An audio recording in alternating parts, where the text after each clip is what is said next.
Good day. Today I will be talking about the Enlightenment from the AS Level syllabus, which is the first year of the Cambridge A Levels.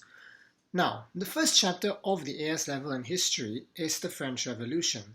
To understand the French Revolution, we first must understand the Enlightenment. So what was the Enlightenment?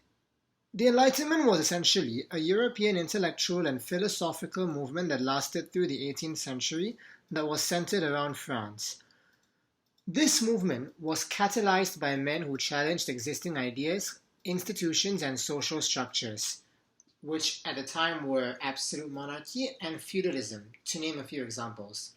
The thinkers and writers that catalyzed this movement to begin with were Voltaire, Montesquieu, Diderot, Rousseau, and Quesnay. First and foremost, we have to understand that the A-level syllabus in history, as in many other subjects, has always been that of critical thinking. So, what are the impacts of the ideals of these thinkers on contemporary society as we know it today? We begin with Voltaire. Now, Voltaire was a man who was critical of the role, wealth, and influence of the church at the time and attacked religious intolerance. His impacts, as shown in red, were that he introduced the concept of religious tolerance and freedom to worship one's religion, as per Article 10 of the Declaration of the Rights of Man and the Citizen that was created during the French Revolution in 1789. Next, he also introduced the concept of secularism and separation of church and state so as to limit the influence of religious bodies in governmental affairs. Voltaire was also critical of the French legal system at the time and its miscarriages of justice. What were its contemporary impacts?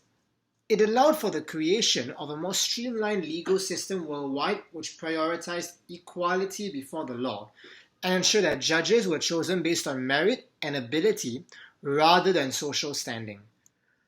Moving on to Montesquieu. Montesquieu was a man who was critical of despotism and autocratic power and believed in a system of checks and balances. An example would be an elected parliament that could check the actions of ministers and the king. Through this, from a contemporary point of view, Montesquieu introduced the concept of checks and balances in most governments today, through the legislative branch, executive branch, and the judicial branch. Such a system can be codified in the form of a constitution, which has been applied in a majority of democracies around the world. Montesquieu also advocated for the rule of law. The impact was that today, everyone is equal before the law and no one is above said law, and that all actions conducted by man must be done within the boundaries of the laws of the nation and the globe. Moving on to Diderot. Diderot was the author of an encyclopedia of sciences, arts, and crafts. He was a man who was determined to advance knowledge, to educate the populace. His impact on society today is he brought about greater education of citizens, regardless of social status, and allowed for a greater percentage of individuals to be educated in our world today. Diderot was also a great advocate of independent thinking and anxious to promote a critical and questioning attitude to everything.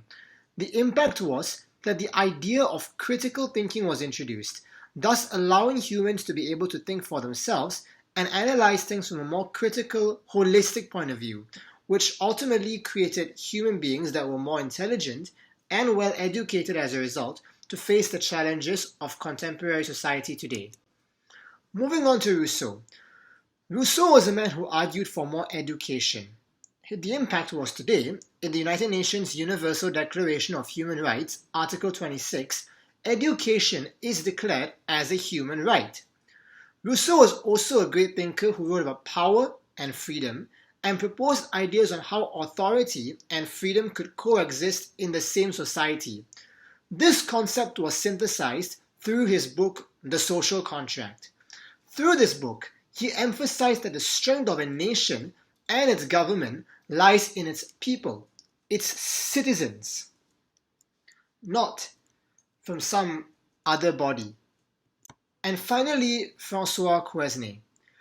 Quesnay was a man who wrote on economics and argued against the constraints on free production and movement of goods which existed at the time in France. Through his writings, it has allowed for a reduction of trade barriers in regards to domestic trade and international trade.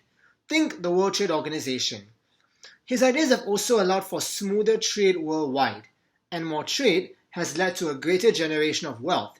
Thus, our world is wealthier today in regards to money than at any other point in history, and this has also led to the creation of a more globalized, integrated economy.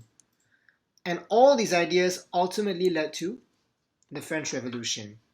And that is where I shall conclude this video today. Thank you so much.